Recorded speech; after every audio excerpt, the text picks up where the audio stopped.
All right, shalom, shalom, everybody. I'm back with another art talk. Check out, first off, check out this art behind me. So I finished it, and I am just so ecstatic that it's done. I think it looks really good. Tell me what y'all think. Um, this was a lot of work, but I finished it, and you can see the different images on the background of Emmett Till, Eric Garner, and Trayvon Martin. And at the top it says, "If My People." And so this is my "If My People" mosaic. I have it up in my room right now. I'm gonna get some photos of it, get some prints done. I really wanted to finish it before um, I don't know, shared it again. I just wanted it to be done. And so and I say we, HD and I did the burning at the top. I think I posted that in my last art talk video. Um, and then today I redid my little tiny house, and I love the way it looks inside of here. It's so chill. I finally wanted to kind of separate some of it, have space for art and space for kind of just like relaxing and doing other work. And so I think it's like a 20-foot tiny house. And so I separated it. I have a curtain up, a little divider, so I can have like an art space specifically for my art. And I'm so glad I did. And as an artist, in my mind, I'm like, well, I can do art anywhere. And that's true. And I can pretty much use anything to create art. The resources and just the things around me. But I think when you have your own space that's like designated, okay, this is my art space, then it just creates a different vibe. Like you have a different energy. Like it just feels so right.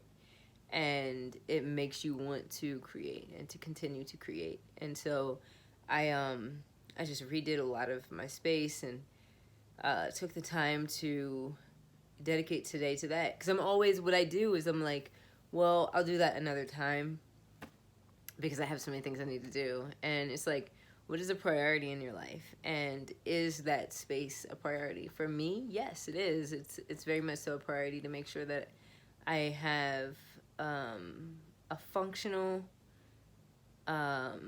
beautiful space that is motivating and encouraging and inspiring. And so putting my art up on the walls and creating that space and just making sure that it's clean and organized. And organization is not my strongest suit. I think I have the art side really, really strong, and that like organization side is just a struggle.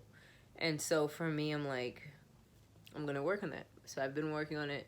And even like I took everything out of my space, well, most of my stuff, and then I brought everything back in and reorganized. And I have to bring some more stuff back in. But as I do, I'm going to be very intentional about where it goes and where it's placed and how it'll look. Because it really does change. Like when you get up in the morning and you're just like, oh, refreshed, and you're ready to create and do new things. And I have like, I mean, when I tell you I have like 10 mosaics in my head that I'm just like, I have got to create. And so I'm going to start working on multiple mosaics at a time. That's kind of hard for me because I'm always like, okay, I have this one and this is what I'm working on and I'm going to finish this one. But I have, like I said, about 10 mosaics that I want to start working on.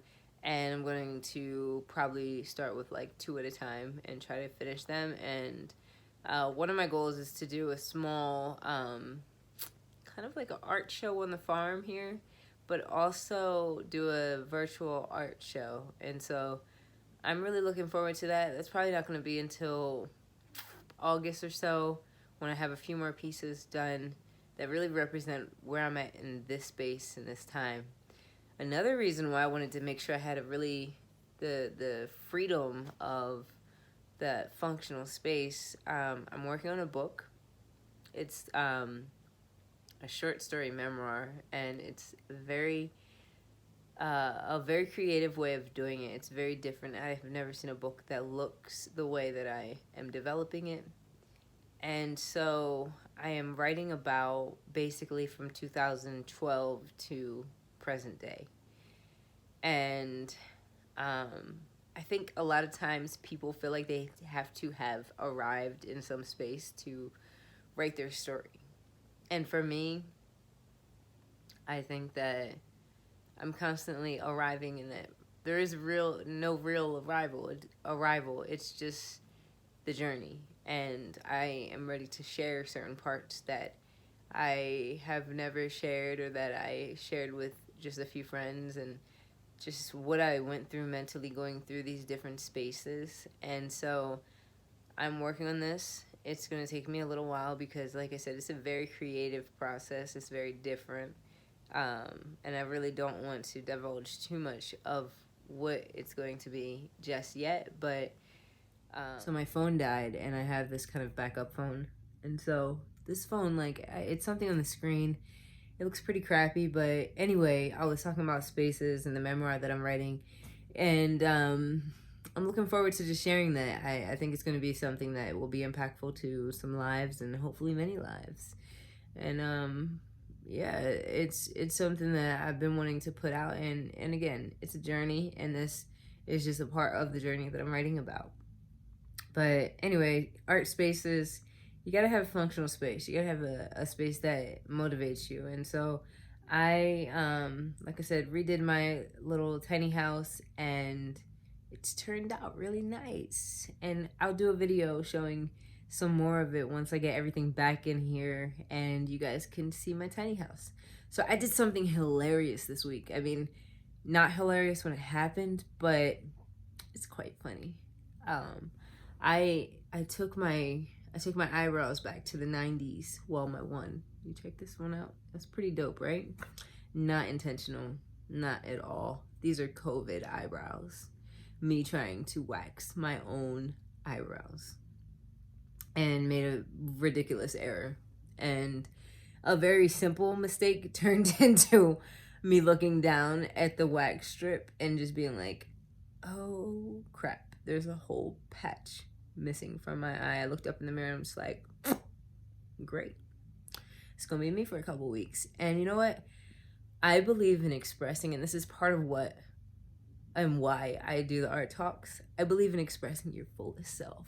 And not always, but sometimes it's just good to see just the simple mistakes and errors that people make, the goofy moments, the simplicity of life, and also the complexity of the inner being, and just like what and who we are as a people. And so in my art talks, I'm always like, I try to keep it authentic. Like, I'm about to go to sleep, I'm tired, I'm just chilling, and I said I really want to make sure I stay consistent with my art talks. And so I got back on here, and I'm just like, my eyebrow is jacked up, but guess what? Whatever, it's okay, because that's life. And I think the crazy thing with social media is that we're so used to seeing the filtered version of each other.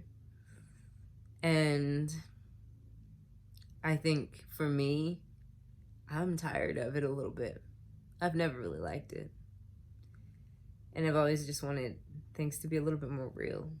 And so for me, that's a beautiful thing. And it's funny. And it's life. And it's not the worst thing in the world.